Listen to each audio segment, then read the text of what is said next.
The stagecoach wheels carved deep ruts in the frozen mud of Cedar Ridge's main street, each turn grinding against Margaret's ribs like a promise broken. She pressed her gloved hand to the fogged window, watching the town materialize through February's bitter haze. Weathered storefronts, hitching posts crowned with icicles, and faces that turned away the moment they glimpsed her through the glass. The driver's voice cut through the wind. "End of the line, miss." Margaret gathered her carpet bag and the letter that had brought her here. "Come to Cedar Ridge. A good man waits. A home waits," now crumpled from too much handling to much hope. Her boots found purchase on the icy step, and she stood in the street like a question mark against the gray sky. The man who'd written those words stood 20 paces away, hat in hand, his face already telling her everything she needed to know. Thomas Brennan had broad shoulders and kind eyes, but his mouth was set in a line she recognized, the careful politeness of someone about to deliver a blow. "Miss Margaret," he approached slowly, the way one might approach a spooked horse.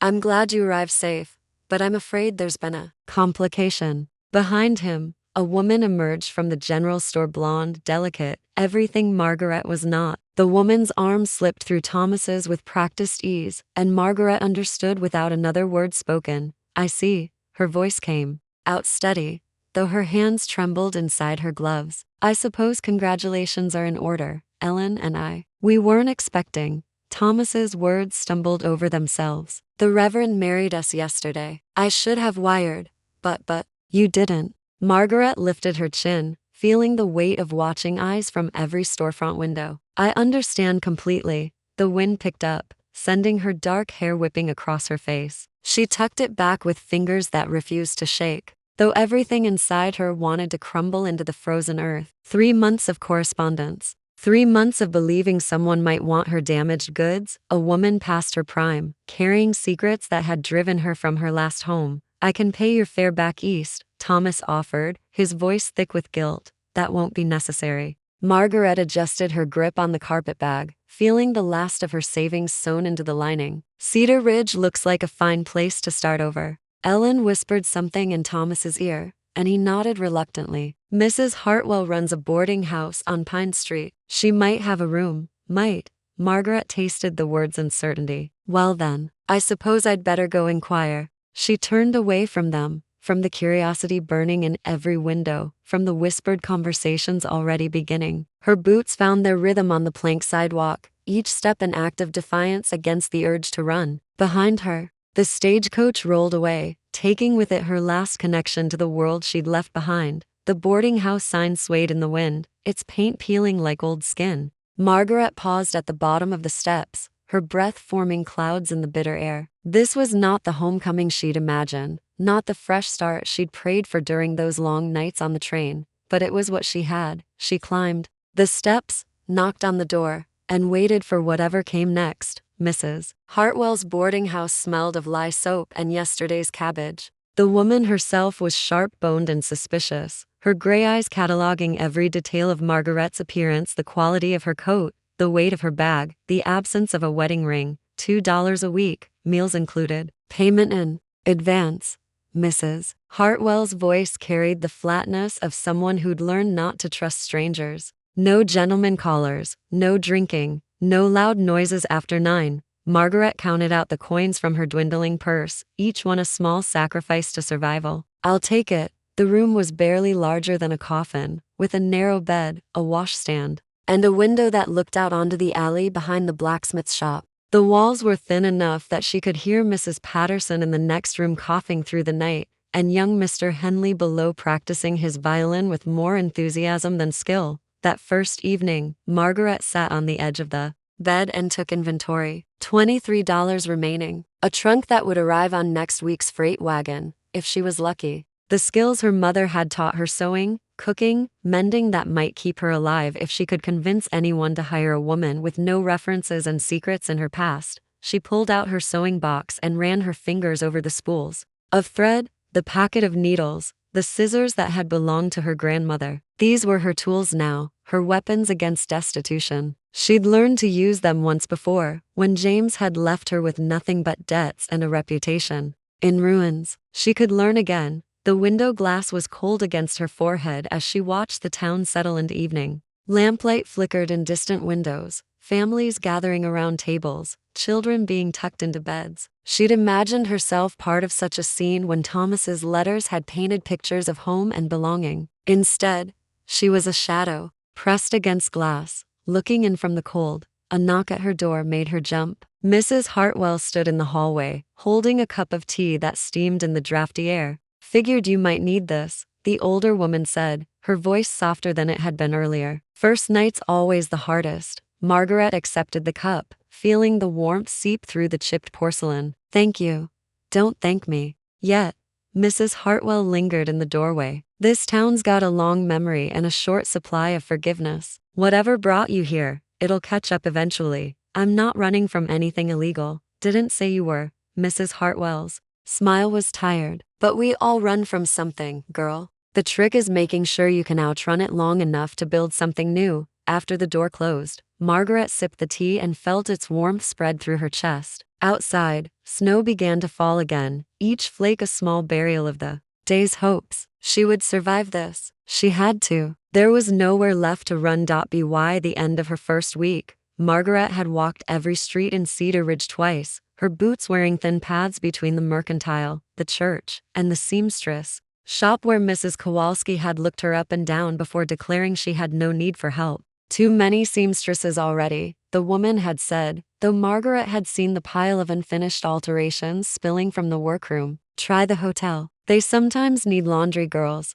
The hotel manager, Mr. Guthrie, had been blunt. "You're too old for chamber work and too refined for laundry. Besides, the ladies wouldn't like it a woman of your sort around their husbands." "A woman of your sort." The words followed her like smoke, clinging to her clothes, her hair, her reputation. She'd arrived alone, unchaperoned, claiming to be unmarried at 28. In Cedar Ridge, that made her either a liar or damaged goods, perhaps both, but desperation bred invention. On her second Sunday, she'd noticed the frayed hem of Mrs. Patterson's church dress, the missing buttons on young Mr. Henley's coat. After service, she'd approached them quietly. "I do mending," she'd said simply. "Fair prices, quick work." Mrs. Patterson had looked around nervously before nodding. "My blue dress needs taking in. Lost weight since my husband passed." Words spread in whispers. The new woman at Hartwell's did fine work, charged reasonable rates, and kept her mouth shut about what she mended. Soon, Margaret's small room became a workshop. She moved her bed against the wall and set up her sewing table by the window.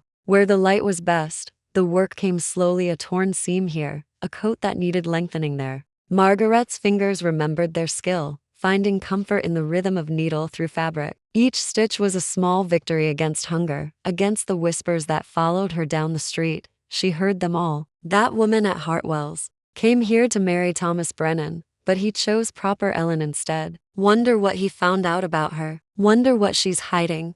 Let them wonder. Margaret kept her head high when she walked to the dry goods store, her shoulders straight, and she passed the church ladies on the street. She spoke politely to everyone, helped Mrs. Hartwell with the dishes without being asked, and never once let them see her cry. The tears came later, alone in her room with the lamplight flickering over her work. She'd built a life once before, had a home, a husband, a future. James had taken it all when he'd left her for his business partner's daughter, leaving behind only debts and the kind of scandal that made decent people cross the street. Now she was building again, stitch by careful stitch. The pile of coins in her sewing box grew slowly, each one earned by labor that left her fingers pricked and her back aching. But it was honest work, and it was hers. Outside her window, winter held the town in its grip. But inside her small room, surrounded by the tools of her trade and the growing evidence of her skill, Margaret felt something she hadn't experienced in months, the quiet satisfaction of self-reliance. The general store bell chimed as Margaret pushed through the door, her sewing basket balanced on her hip. She needed thread, good quality cotton and navy blue, and buttons to match Mrs. Henderson's coat. The store was warm after the March wind, smelling of coffee beans and leather and the faint sweetness of penny candy. Samuel Morrison looked up from the ledger he was tallying, his pen poised mid-calculation. She'd seen him before. Of course, Cedar Ridge was too small for anonymity, but always in passing, always with her eyes fixed on some distant point to avoid the weight of judgment she'd grown accustomed to receiving. "Morning, miss," he hesitated. and she realized he didn't know her name. Margaret. Margaret Whitmore. She set her basket on the counter, noting how his hands were ink-stained but clean, how his shirt was mended but pressed. I need thread and buttons, if you please. He was younger than she'd expected, perhaps 30, with brown hair that wanted to curl and eyes the color of strong coffee. There was something steady about him, unhurried, as if he understood that most things worth doing took time. What shade of blue? He turned toward the thread display, fingers trailing over the spools. We've got navy midnight, and what Mrs. Kowalski calls twilight, though I'm not sure what twilight's supposed to look like in thread form. The comment startled a small laugh from her. Navy, please. And 6 buttons about this size. She held up a sample from Mrs. Henderson's coat. Samuel examined it carefully, then moved to the button case. His movements were economical, purposeful. You do mending work? I do. She waited for the usual questions where she'd learned why she wasn't married, what had brought her to Cedar Ridge. Instead, he simply nodded. Good work, from what I've seen. Mrs. Patterson's coat fits her properly now. Heat rose in her cheeks. You noticed? I notice most things. He selected 6 buttons from the case, holding them up to the light to check for chips or scratches. Part of the job. You see the same people every day. You start to notice when things change. Mrs. Patterson's been swimming in that coat since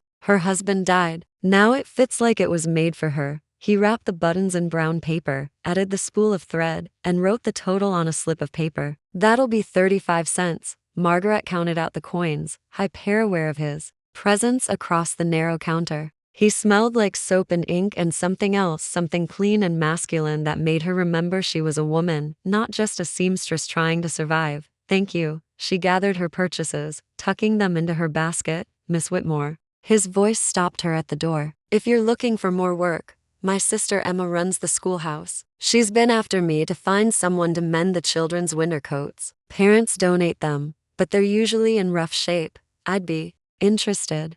I'll mention it to her. He picked up his pen, then looked at her again. Welcome to Cedar Ridge.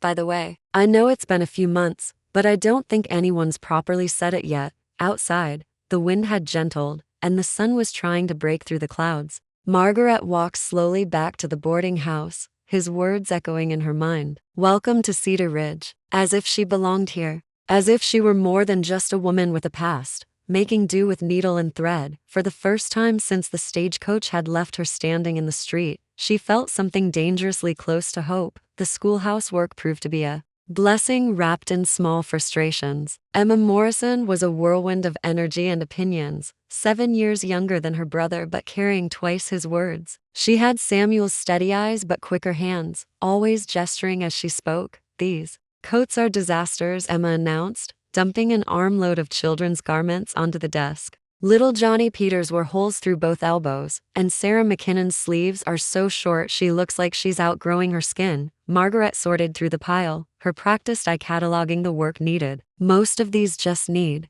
letting out and patching. The brown one might need new sleeves entirely. Can you manage it? I can pay $2 for the lot. I can manage it. Margaret gathered the coats, already mentally planning the work. I'll have them done by Friday. She'd been coming to the schoolhouse twice a week for a month now, and the routine had become a quiet anchor in her days. Emma would have coffee waiting, strong and bitter, and they'd sit in the afternoon sunlight while Margaret worked and Emma graded papers or prepared lessons. It was during one of these sessions that Samuel began appearing. He'd arrived just as Emma was packing up for the day, always with some excuse, delivering supplies, checking on the stove, bringing news from town. But Margaret noticed how his eyes would find her bent over her work, how he'd linger when Emma was busy, how he'd sometimes bring an extra cup of coffee just in case. You don't have to stay, she told him one afternoon when Emma had gone to walk the Miller children partway home. I can lock up when I'm finished. I don't mind. He settled into the chair across from her, long legs stretched out, hands wrapped around his coffee cup. It's peaceful here. Better than listening to old Mr. Henley's violin practice. She smiled, tugging a thread tight. He's getting better, if you say so. Samuel watched her fingers work, the way she held the needle, the precise, economical movements. Where did you learn to sew like that? My mother. The words came easier now, in the warm quiet of the schoolhouse. She took in piecework when I was small, said idle hands were the devil's workshop, but skilled hands were a woman's salvation. Sounds like a wise woman. She was. Margaret knotted the thread. Cut it clean. She died when I was 16. Consumption. I'm sorry. He said it simply, without the elaborate sympathy she'd grown to dread. Just acknowledgement of loss. Man to woman, human to human. Something in her chest loosened. What about you? She asked. Always planned to run a general store? God, no. His laugh was warm, unexpected. I was going to be a lawyer. Had it all planned out, study back east, come home to practice, maybe run for office someday. What changed? Pa died, and somebody had to take care of Emma in the store. He shrugged. But she heard the weight beneath the casual gesture. Dreams don't always survive necessity. She looked up from her work, really looked at him, saw the intelligence in his eyes, the hint of dreams deferred but not destroyed. Do you regret it? Some days. He met her gaze steadily. But then I think about Emma getting her education, about being here when the town needs goods, about, he paused, color rising in his cheeks, about meeting people I might not have met otherwise. The air between them grew charged, full of words neither quite dared speak. Margaret's needle stilled in her hands. Outside, the wind rattled the schoolhouse windows, but inside, the silence was warm and waiting. I should finish this, she said finally, though she didn't want to break the moment, of course, but he didn't move, didn't look away. Margaret? Yes, I'm glad you stayed in Cedar Ridge. The words hung between them like a bridge neither was quite ready to cross. But for the first time in longer than she could remember, Margaret felt seen not as a scandal or a charity case, but as a woman worth knowing, worth staying for. The apple tart had been cooling on her windowsill for an hour, its golden crust catching the late afternoon light. Margaret had made it 3 times. The first had burned while she'd paced, the second had been too sweet, and this one was perfect, or as perfect as her nervous hands could manage. She'd been planning this gesture for days, ever since Emma had mentioned Samuel's birthday in passing. He never makes a fuss, Emma had said, but he's got a terrible sweet tooth. Ma used to make him apple tarts every year. Now, standing in her small room with the tart wrapped in her best dish towel, Margaret wondered if she was making a mistake. What if he thought her too forward? What if the town saw her carrying food to an unmarried man and drew conclusions? What if she stopped herself? Samuel had been nothing but kind to her, had treated her with a respect she'd almost forgotten. She deserved. If the town wanted to whisper, they'd find reasons regardless of what she did. The store was quiet when she arrived, the late afternoon lull before the working men stopped by for tobacco and last-minute necessities. Samuel looked up from organizing a display of tin goods, his face brightening when he saw her. Margaret, what brings you by? She felt foolish suddenly, standing there with her covered dish like some lovesick girl. Emma mentioned it was your birthday. Yesterday, actually, but I don't make much of it. Well, I thought you might. Like this. She set the tart on the counter, pulling back the towel with fingers that trembled slightly. It's apple. Emma said you had a fondness for them. Samuel stared at the tart as if it were made of gold. The crust was flaky and golden, the filling visible through the lattice top, steam still rising faintly from the vents. You made this? I know it's not much, not much. He looked up at her, something raw and grateful in his expression. Nobody's made me a birthday tart in 5 years, not since Ma died. The pain in his voice made her chest tighten. I'm sorry. I didn't mean to bring up, no. He came around the counter, stopping just close enough that she could smell the soap on his skin. Don't apologize. This is the kindest thing anyone's done for me in longer than I can remember. Heat flooded her cheeks. It's just a tart. It's not just a tart. His voice was soft, certain. It's hours of your time, your skill, your thoughtfulness. You remembered something my sister said in passing, and you cared enough to act on it. She'd forgotten this the way a man's gratitude could make her feel beautiful, valued, necessary. James had stopped noticing her efforts long before he'd left, had taken her care for granted until it became invisible. I should let you get back to work, she said, though she didn't want to leave. Wait. Samuel disappeared into the back room, returning with a small package wrapped in brown paper. I was going to give this to Emma to give to you, but, well, you're here now. Margaret unwrapped it carefully, revealing a set of embroidery thread silk, not cotton, in colors that would make any seamstress's heart race. Deep emerald, rich burgundy, golden yellow bright as sunlight. They came in with the last shipment, he explained. I thought you might like them. For your own projects, not just mending. She ran her fingers over the silk, feeling its smoothness, its quality. These threads were expensive, far more than she could justify buying for herself. Samuel, I can't. You can.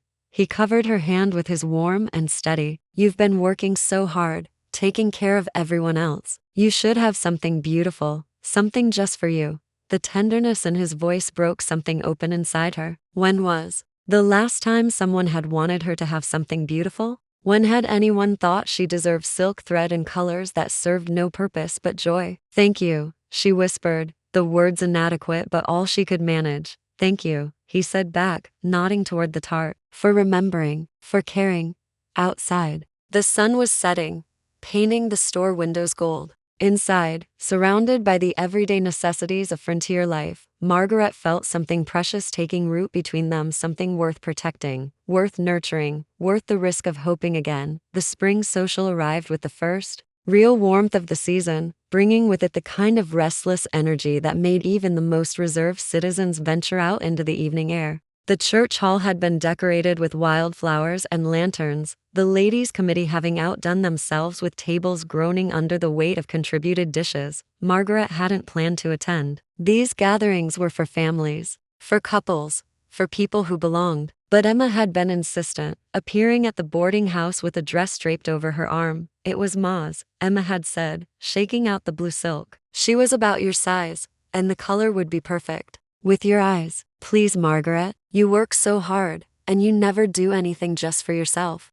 Now, standing at the edge of the hall in borrowed silk, Margaret felt exposed in a way that had nothing to do with the dress's modest neckline. The fabric whispered against her skin as she moved, a luxury she'd almost forgotten existed. She'd pinned her hair up with the silver combs her mother had left her, and for the first time in months, she felt beautiful. The feeling lasted exactly as long as it took for Mrs. Kowalski to notice her. Well, the seamstress said loudly enough for half the room to hear, look who's decided to make an appearance. And in silk, no less. Must be doing well for herself. The implication hung in the air like smoke. Margaret's cheeks burned, but she kept her spine straight, her chin up. She'd learned long ago that dignity was a choice, not a circumstance. The dress is lovely, said Mrs. Patterson quietly, appearing at her elbow. Blue has always been your color. Before Margaret could respond, Samuel was there, moving through the crowd with the easy confidence of a man who'd grown up in this town.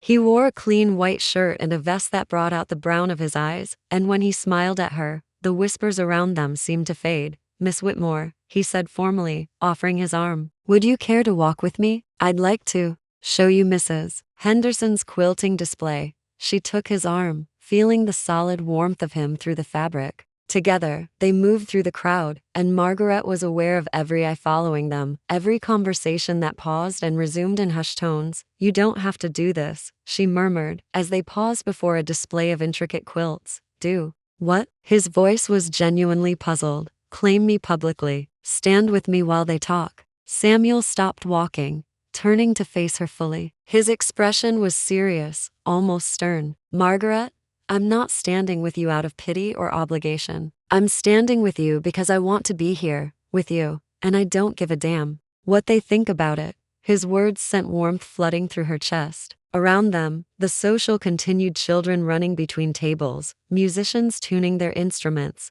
couples beginning to form for the evening's dancing. But in their small pocket of space, something shifted. Dance with me, Samuel said, extending his hand as the fiddle began a waltz. Samuel, I dance with me, he repeated, more gently this time. Let them see that you're not alone, that you're not something to be pitied or whispered about. Let them see that you're a woman worth knowing, worth caring for. She placed her hand in his, feeling the calluses from years of store work, the strength in his fingers as they closed around hers. He led her onto the makeshift dance floor, one hand at her waist, the other holding hers with careful reverence. They moved together naturally, as if they'd been dancing for years instead of minutes. The borrowed silk swayed around her legs, and Samuel's eyes never left her face. The whispers continued around them, but gradually, Margaret found she cared less about what they were saying. You're beautiful, Samuel said softly, for her ears alone. I'm notorious, she replied, but without the bitterness that usually accompanied the words. You're brave, he corrected. You're kind. You're talented. You're every good thing they're too small-minded to see. The music swelled around them, and for the first time since arriving in Cedar Ridge, Margaret felt like she belonged somewhere. Not because the town had accepted her, but because Samuel had chosen her. Publicly, proudly, without apology. When the dance ended, he didn't immediately release her hand. Instead, he squeezed it gently, a promise and a declaration all at once. "Thank you," she whispered. "Thank you," he replied, "for letting me." The social had ended hours ago, but neither Samuel nor Margaret seemed eager to return to their separate worlds. They'd walk slowly through the quiet streets, past the shuttered storefronts and houses where lamplight flickered behind drawn curtains. Now they sat on the steps of the schoolhouse, the spring air soft around them, stars beginning to emerge in the darkening sky. Margaret had removed her shoes, her stocking feet tucked beneath the blue silk skirt.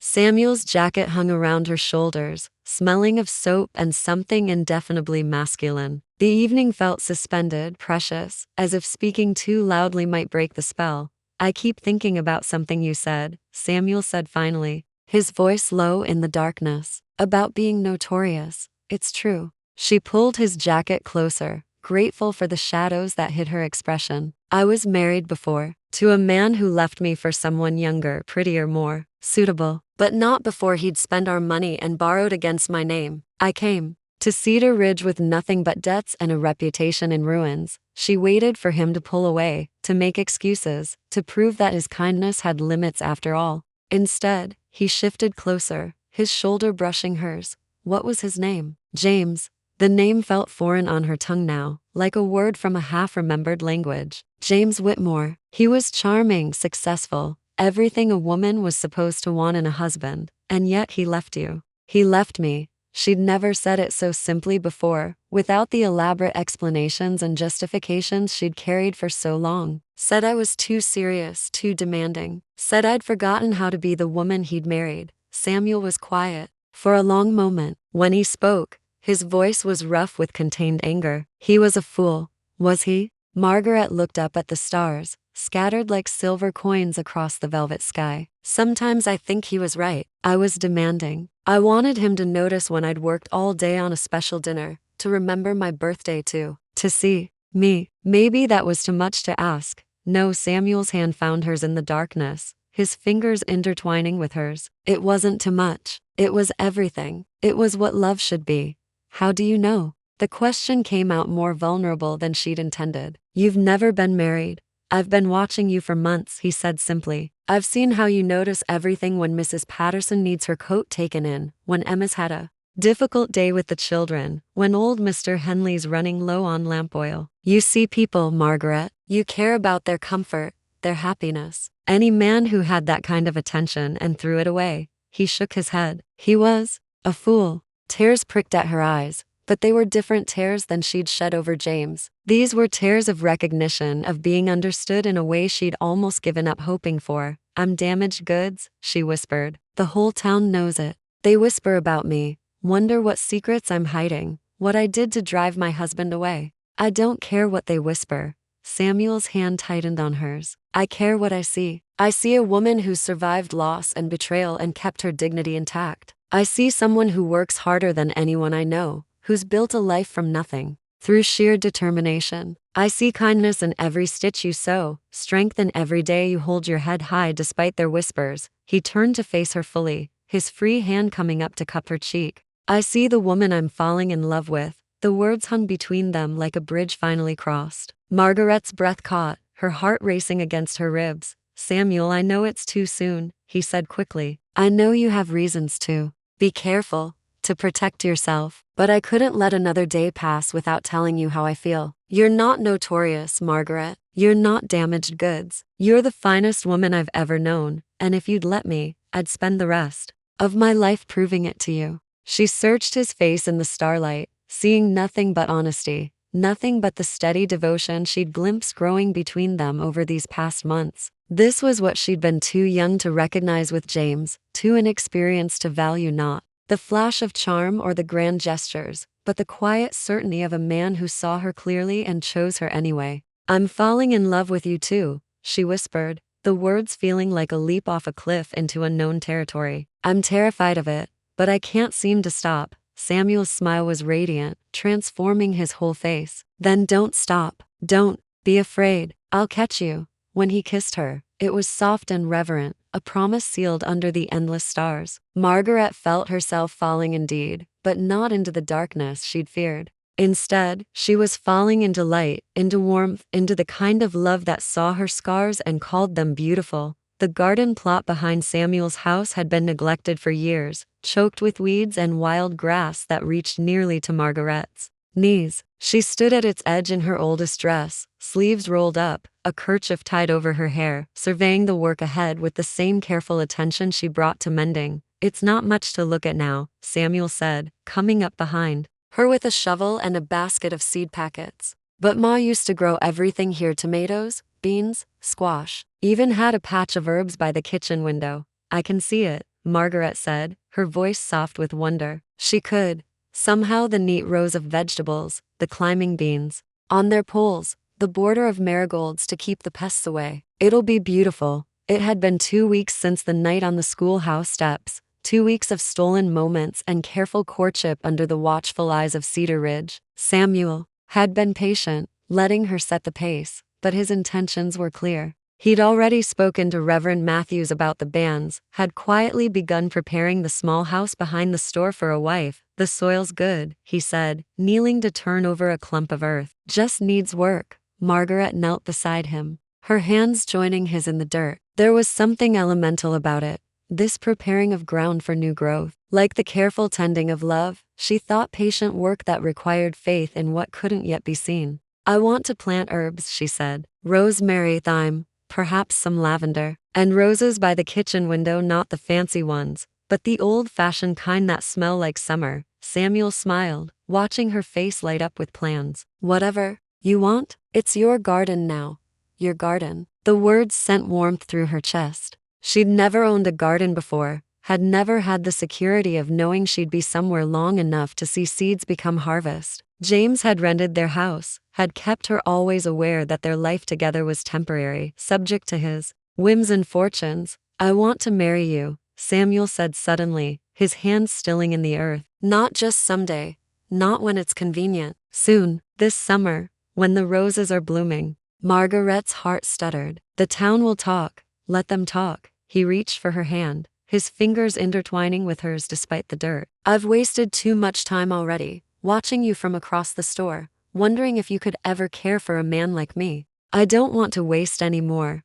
A man like you?" She turned to face him fully, seeing the uncertainty he tried to hide. "Samuel, you're the finest man I've ever known. You're kind, steady, honorable. You see people really see them, and you care about their welfare. Any woman would be lucky to have you." "I'm not any woman I'm thinking about," his thumb traced across her knuckles. "I'm thinking about you, about the way you make me feel when you smile, about how right it feels when you're working beside me. I'm thinking about coming home to you every night, about building something together that's ours." The vision he painted was so vivid, so achingly desired, that Margaret felt tears prick her eyes. "I want that too," she whispered, "more than I've ever wanted anything." "Then marry me." It wasn't a question this time, but a quiet declaration. "Marry me, and we'll plant this garden together. We'll grow old together. We'll build a life that's worthy of the love we've found." She looked around at the neglected plot, seeing not weeds but possibility. Like her own life, it just needed patient tending, careful nurturing, someone who believed in what it could become. "Yes," she said, the word coming out strong and sure. "Yes, I'll marry you." Samuel's smile was radiant. He pulled her into his arms, spinning her around despite the dirt on their clothes, the disapproving windows of nearby houses, the whispers that would surely follow. For the first time in her life, Margaret didn't care about the whispers. She was exactly where she belonged, in the arms of a man who loved her not despite her past, but because of everything she'd survived to become. When he set her down, they were both laughing, both covered in earth and joy. "We have work to do," he said, nodding toward the garden. "We do," she agreed, picking up her spade. "But Samuel, I think we're going to grow something beautiful here." He kissed her forehead, gentle and reverent. "We already have." The wedding was held on a Tuesday morning in early June, when the roses by the kitchen window had bloomed into clouds of pink and white, their perfume drifting through the open church windows. Margaret wore a dress of cream silk not borrowed this time, but bought with her own carefully saved money and altered to fit her perfectly. She'd spent the morning at the boarding house,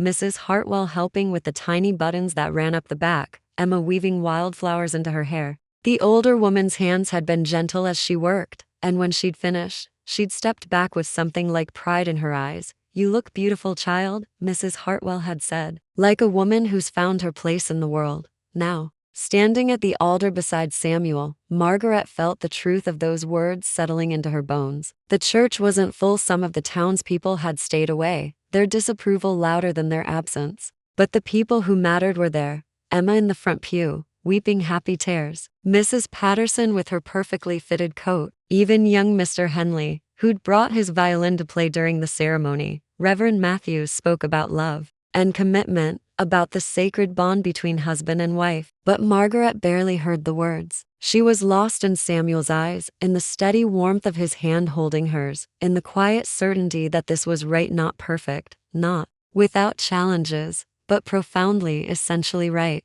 "Do you, Samuel Morrison, take this woman to be your lawfully wedded wife, to have and to hold, in sickness and in health, for richer or poorer, as long as you both shall live?" "I do." His voice was strong, unwavering, meant for her alone despite the gathered witnesses. "And do you, Margaret Whitmore, take this man to be your lawfully wedded husband, to have and to hold, in sickness and in health, for richer or poorer, as long as you both shall live?" I do." The words felt like a door opening, like stepping into sunlight after a long winter. When Samuel kissed her, it was soft and sure, a promise kept. The congregation offered polite applause, but Margaret heard it as if from a great distance. She was aware only of her husband's hands, her husband's smile, the gold band on her finger that caught the light streaming through the stained glass. Later, at the small reception Emma had insisted on holding in the church hall, Margaret moved through the crowd with quiet grace. She spoke to everyone who approached, thanked them for their good wishes, accepted their congratulations with dignity. But she noticed who spoke to her directly, and who merely nodded from across the room, who seemed genuinely pleased, and who attended only out of obligation. "You're watching them," Samuel observed, appearing at her elbow with a cup of punch. "Old habits," she admitted. "I've spent so long reading faces, trying to gauge reactions. And what do you see?" She considered the question, looking around the room at the mix of expressions, some warm, some guarded, some frankly curious. "I see that some people will never accept me, no matter what I do. And I see that others have already decided I'm worth knowing."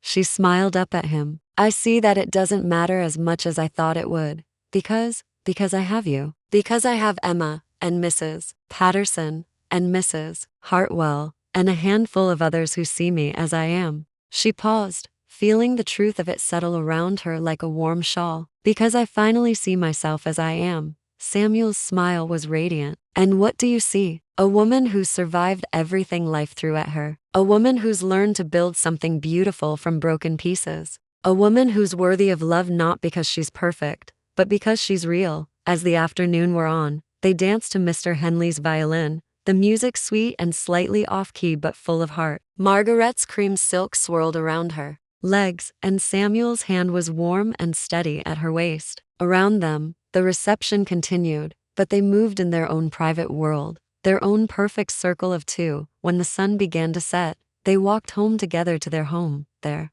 garden, their future. The roses by the kitchen window glowed in the golden light, and the vegetable garden showed the first green shoots of the seeds they'd planted together. "Any regrets?" Samuel asked, as they stood in their doorway, his arm around her waist. Margaret looked back at the path that had brought her here, the rejection, the whispers, the lonely nights in the boarding house room. All of it had led to this moment, to this man, to this quiet happiness that felt more valuable than any grand romance. "None," she said, turning to face him. "You didn't rescue me, Samuel. You didn't save me from my past, or fix what was broken. You just reminded me who I already was." He kissed her then, there in the doorway of their home, with the scent of roses around them and the promise of tomorrow stretching ahead. It was not the end of their story, but the beginning of it. Two people who had found each other not in spite of their scars, but because of them. In the gathering dusk, their love bloomed quiet and strong, like roses that had learned to grow in difficult soil.